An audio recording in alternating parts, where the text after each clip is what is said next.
Namaskar दोस्तों. Once again I am here in front of you all with a mesmerizing book named Ikigai, जिसका अर्थ होता है सुबह उठने का कारण. ये जापान की एक किताब ही नहीं बल्कि जापानीज लाइफस्टाइल कॉन्सेप्ट भी है. इकिगाई क्या है? कैसे अपने इकिगाई को ढूंढा जाए? इकिगाई किताब की ऑडियो बुक में इन सवालों के जवाब और लंबी, खुशहाल और स्वस्थ जिंदगी जीने का जापानीज सीक्रेट्स बताया गया है. इकिगाई जापानीज में लिखी गई है. ये किताब आज न सिर्फ जापान में विख्यात है बल्कि पूरी दुनिया में इस किताब का एक अपना ही अलग वर्चस्व है. इसमें लिखी गई हर एक बात जीवन जीने के तरीके को प्रभावित करता है, जीवन को एक नई दिशा देता है. इकिगाई बुक ऑडियो बुक को सुनने पर आप जान पाएंगे कि कैसे हिरोशिमा और नागासाकी में परमाणु बम की तबाही के बावजूद जब जापान पूरी तरह सदमे में था और दुनिया से पिछड़ चुका था, उस वक्त जापान के बारे में कहा जाता था कि जापान दुनिया से हमेशा गरीब और पिछड़ा ही रहेगा. लेकिन बिना किसी प्राकृतिक संसाधन के जापान आज एशिया महाद्वीप का इकलौता विकसित देश है जो अपनी टेक्नोलॉजी के दम पर अमेरिका जैसे विश्व शक्ति को टक्कर देता है. जापानियों के अनुसार हर व्यक्ति की एक इकिगाई होती है. इकिगाई शब्द का जापानीज भाषा में अर्थ है सुबह उठने का कारण. इसे जीवन का उद्देश्य या जीवन का आनंद लेने का कारण भी कहा जा सकता है. दोस्तों, जापानीज लोगों ने वो कर दिखाया है जो शायद ही कोई और कर पाता. दुनिया भर में आज जापान के लोगों की जीवन शैली, उनकी लंबी और हैप्पी लाइफ के चर्चे चलते रहते हैं.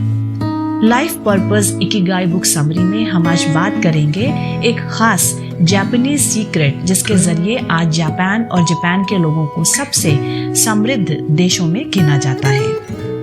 What is passion? What is profession? What is vacation? What is mission? Ikigai. Why we should read this book? How to find your Ikigai? Japanese लोगों का लंबे हैप्पी लाइफ और स्वस्थ जीवन का राज. चलिए सबसे पहले बात करते हैं पैशन की. जब आप वो काम जिसे आप प्यार करते हैं और जिसे आप करने में निपुण हैं, इन दोनों को मिला देते हो तो क्या बनता है? पैशन. काम से प्यार प्लस करने में निपुण is equal to passion. Now profession. जब आप वो काम जिसे आप करने में निपुण हैं और उसको करने के लिए आपको पैसे भी मिलेंगे, इन दोनों को मिला देते हो तो बनता है प्रोफेशन. करने में निपुण प्लस काम में पैसे is equal to profession. Now vocation. जब आप वो काम जिसे करने से आपको पैसे मिलते हैं और दुनिया को उस काम की जरूरत भी है, इन दोनों को मिला देते हो तो बनता है वोकेशन. यानी काम के पैसे प्लस दुनिया को जरूरत is equal to vocation. Mission. जब आप वो काम जिसकी दुनिया को जरूरत है और उस काम से आप प्यार भी करते हैं, इन दोनों को मिला देते हैं तो बनता है मिशन. दुनिया की जरूरत प्लस काम से प्यार इज इक्वल टू मिशन. आखिरी में जब अभी तक के बताए हुए इन चारों पॉइंट्स मतलब पैशन, प्रोफेशन, वोकेशन और मिशन को मिला देते हो तो क्या बनता है? Guess what? ये बनता है ikigai. Passion plus profession plus vocation plus mission is equal to ikigai. जब भी आप कोई भी कार्य करें तो अपने आप से हमेशा पूछें कि क्या वो काम आपको करना अच्छा लगता है? क्या वो काम करने में आप निपुण हैं? क्या वो काम मुझे पैसे देगा और क्या उस काम की दुनिया को जरूरत है? हर किसी का अपना एक लाइफ पर्पस इकिगाई होता है. उसी को हमें फाइंड आउट करना होता है. जापान के लोग उसी को ढूंढकर अपनी जिंदगी उसी के हिसाब से जीते हैं. इस मोटिवेशनल बुक में न सिर्फ जापानीज रहस्य इकिगाई के बारे में बताया गया है बल्कि आदतें जो हमारे जीवन की उम्र और खुशियों को कम करती हैं उनके बारे में भी बताया गया है. जापान में एक जगह है ओकिनावा. वहाँ के लोगों की औसत आयु दुनिया में सबसे अधिक है. आखिर ऐसी क्या खास बात है यहाँ के लोगों की जो वो इस समय में भी 90 सालों तक एक खुशहाल और स्वस्थ जीवन बिताते हैं? इस बुक में बताया गया है कि तनाव लंबी खुशहाल जिंदगी का दुश्मन कैसे है, अपने काम में फोकस कैसे करें, साथ ही सबसे इम्पोर्टेंट चीज हमें क्यों कठिन काम को चुनना चाहिए और एक समय में क्यों एक ही काम करना चाहिए, ये सारी चीजें बताई गई हैं. जापानीज लोगों की लंबी उम्र के राज इसमें बताया गया है कि कैसे जापान में WHO यानी वर्ल्ड हेल्थ ऑर्गेनाइजेशन के अनुसार मानव जीवन की औसत उम्र की संभावना 80+ वर्ष है। अपने इकिगाई को कैसे ढूंढें? हमें सबसे पहले अपना पैशन यानी हमारी किसमें रुचि है वो निश्चित करना होगा। हर व्यक्ति की रुचि अलग अलग हो सकती है, जैसे किसी को पढ़ने में तो किसी को खेलने में, किसी की रुचि आर्ट, किसी का साइंस, मतलब कुछ भी हो सकता है। किसी को एक्टिंग करना अच्छा लगता है। अपनी रुचि के अनुसार इकिगाई कहता है पहला स्टेप पैशन बनाओ या फिर पैशन को ढूंढो। उसके बाद अगले कदम में अपने पैशन को अपने प्रोफेशन में बदलना होता है। जैसे यदि हमारा पैशन एक्टिंग करना है तो उसे प्रोफेशन में कैसे बदलना है जहां से हम पैसे अर्न कर सकें। इसके बाद पैशन और प्रोफेशन बनाने के बाद अगला कदम है वोकेशन। जैसा कि अभी हमने बात किया कि जब आपके प्रोफेशन से दुनिया की ज़रूरत भी पूरी हो तो आपका पैशन जो प्रोफेशन बन गया था वो आपका वोकेशन कहलाता है। इकिगाई ढूंढने का लास्ट स्टेप है मिशन, यानी कि जब आपको अपने वोकेशन से प्यार हो जाए तो वो मिशन बन जाता है।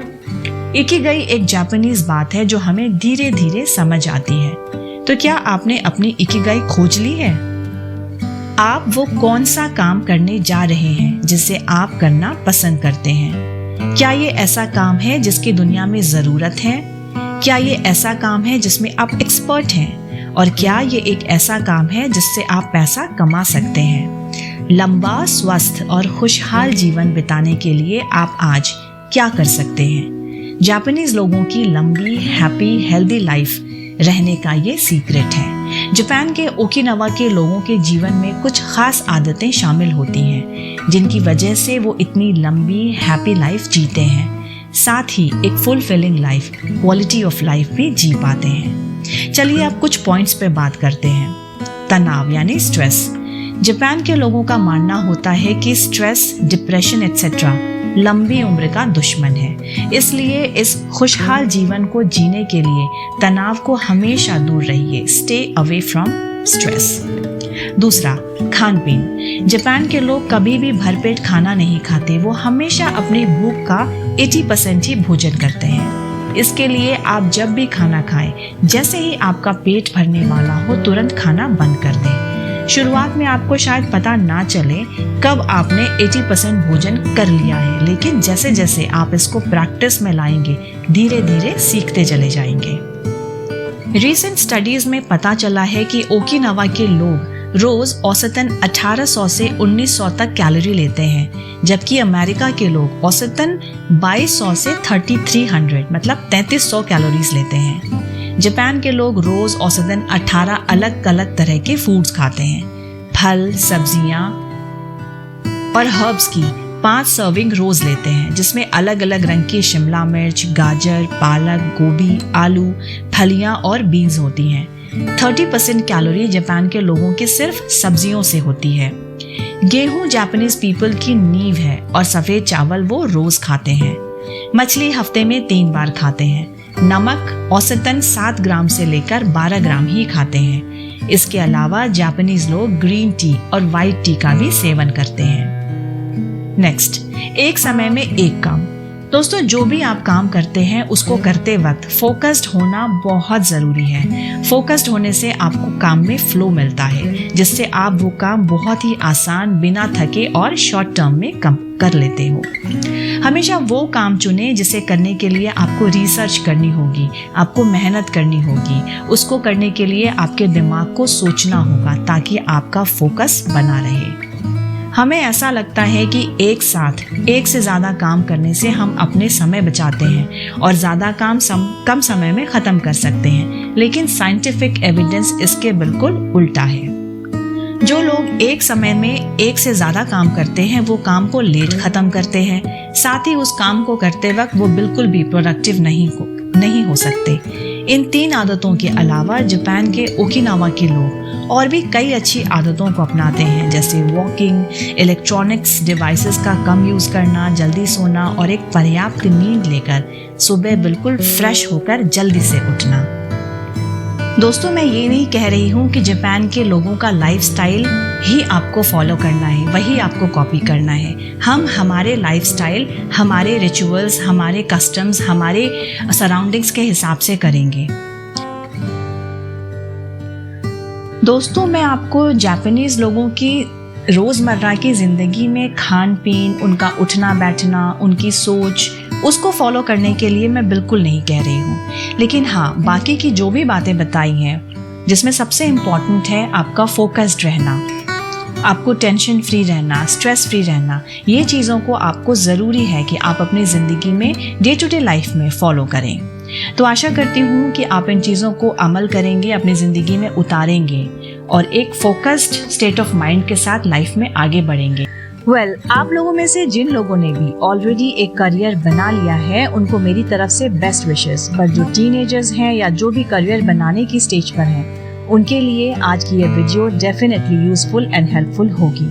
At least you will have an idea to have a vision to clarify your doubts regarding your career, isn't it? Well, on this pleasing note, I will take your leave till my next video. Jai Siya Ram. Thank you.